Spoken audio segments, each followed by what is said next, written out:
Assalamualaikum warahmatullahi wabarakatuh. Sobat beriman yang dimuliakan Allah. Alangkah lebih baik jika sahabat sekalian bantu support channel ini dengan cara like, komen, dan subscribe. Semoga kita selalu dalam keadaan sehat walafiat, dilapangkan rezeki, juga dimudahkan segala urusannya.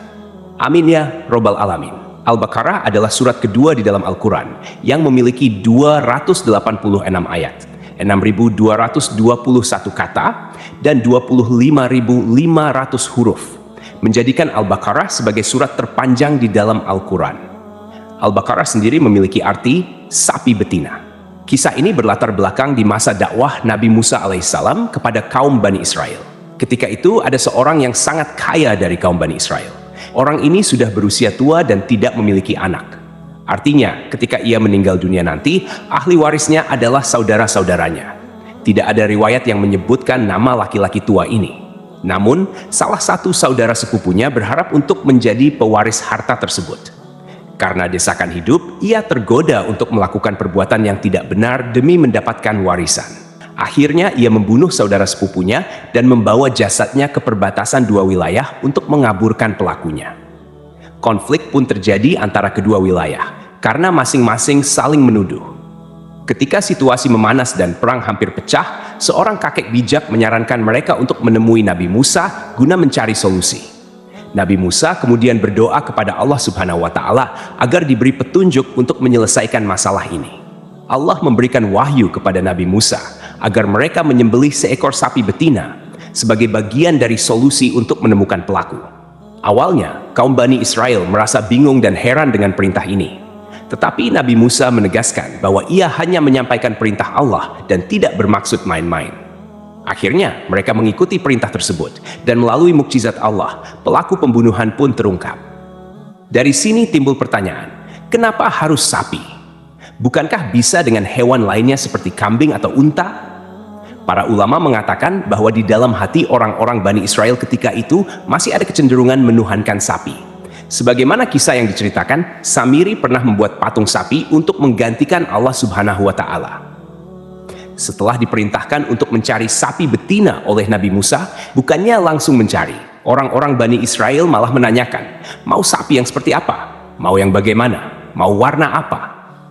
Memang, teman-temanku, orang-orang Bani Israel ini terkenal suka membantah dan merasa sok pintar. Akhirnya, karena banyaknya pertanyaan dari mereka, Nabi Musa memberikan ciri-ciri yang sulit untuk sapi yang harus mereka cari. Nabi Musa berkata, carilah sapi betina yang tidak terlalu tua dan tidak terlalu muda, tidak terlalu kecil, dan tidak juga terlalu besar.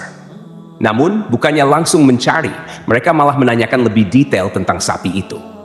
Mereka berkata, wahai Musa, berdoalah kepada Tuhanmu, mau seperti apa warna sapinya. Setelah mendapat petunjuk, Nabi Musa berkata, carilah sapi betina berwarna kuning pekat, tak ada warna lain kecuali kuning di seluruh tubuhnya. Jika ada orang yang melihat sapi ini, ia akan langsung suka. Karena sifat mereka yang terus membantah, akhirnya Allah benar-benar memberikan tugas yang sulit kepada kaum Bani Israel ini. Jika saja dari awal mereka langsung mencari sapi tanpa bertanya ini dan itu, tugas ini tentu akan lebih mudah. Akhirnya, penduduk Bani Israel mulai menyebar untuk mencari sapi yang dimaksud. Sobat beriman yang dimuliakan Allah, kita tahan dulu kisah ini. Kita beralih ke kisah yang lain. Ada sebuah keluarga yang hidup dalam kemiskinan. Sebelum meninggal dunia, ayahnya menginfakkan seluruh hartanya dan hanya menyisakan seekor anak sapi betina untuk anak dan istrinya. Artinya, satu-satunya harta mereka adalah sapi warisan ayahnya. Ketika anak ini tumbuh dewasa, ia sangat berbakti kepada ibunya. Setiap hari, anak ini pergi ke hutan untuk mencari kayu bakar, membawanya ke pasar, lalu menjualnya. Hasilnya ia belikan makanan untuk dirinya dan ibunya di rumah. Ia terus melakukan ini demi menyambung hidup. Suatu hari, ibunya berkata, sesungguhnya ayahmu dulu telah mewariskan seekor anak sapi betina untukmu.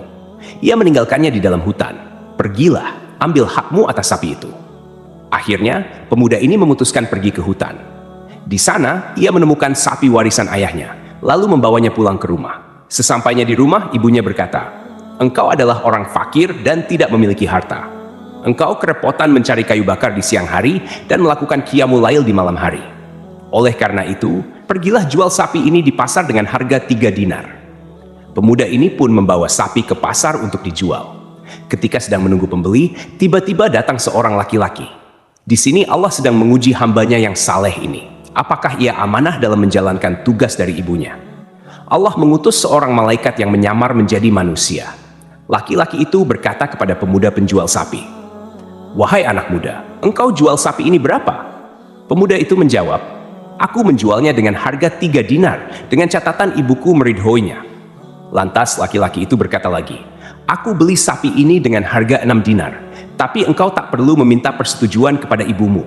Kau ambil saja 3 dinar secara diam-diam, dan 3 dinar sisanya kau berikan kepada ibumu." Pemuda itu berkata, "Seandainya engkau memberikan emas sebesar sapi ini pun, aku tidak akan memberikannya kecuali dengan ridho ibuku."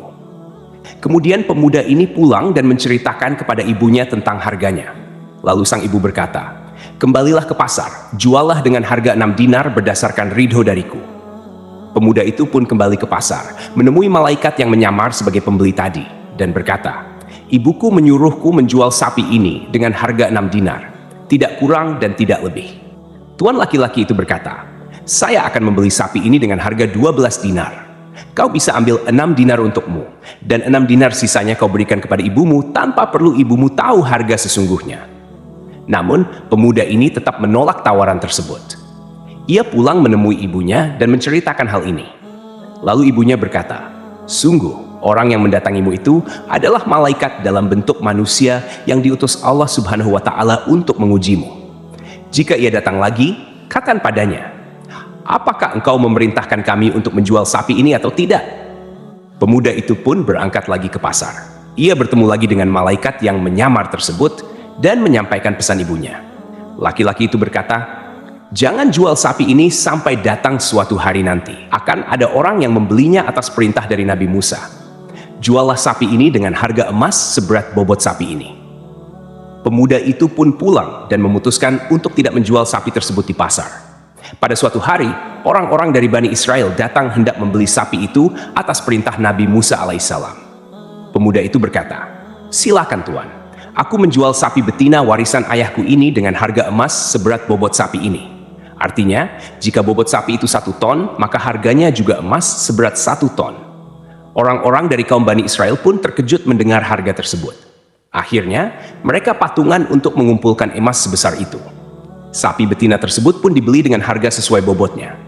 Teman-temanku seiman, sapi itu kemudian dibawa kepada Nabi Allah Musa alaihissalam. Sapi tersebut disembelih, lalu Nabi Musa mengambil bagian paha kaki sapi itu dan memukulkannya ke jasad Syam atas izin Allah Subhanahu wa Ta'ala. Jasad yang sudah meninggal ini tiba-tiba bangkit dari kematiannya. Nabi Musa pun berkata kepadanya, "Wahai Syam, siapa di antara mereka yang membunuhmu?" Lalu dengan isyarat tangan, jasad Syam menunjuk kepada saudaranya, Uhaiha. Setelah itu, Syam kembali meninggal dunia. Akhirnya, diketahuilah siapa yang membunuh Syam. Uhaiha langsung ditangkap dan diberi hukuman atas perbuatannya. Akhir kisah, ada riwayat yang mengatakan bahwa pemuda saleh yang tiba-tiba kaya raya tadi menikah dengan istri dari Syam, seorang pedagang kaya raya. Pemuda itu pun menjadi semakin kaya atas pernikahannya tersebut. Wallahu alam bisawab. Jadi itulah kisah tentang sapi betina dalam surah Al-Baqarah. Semoga kisah ini bermanfaat. Lebih dan kurangnya mohon dimaafkan. Yang benar datangnya dari Allah Subhanahu wa Ta'ala. Sedangkan khilaf atau keliru datangnya dari saya pribadi sebagai manusia biasa. Sampai jumpa di kisah-kisah seru dan penuh makna selanjutnya. Saya akhiri. Wassalamualaikum warahmatullahi wabarakatuh.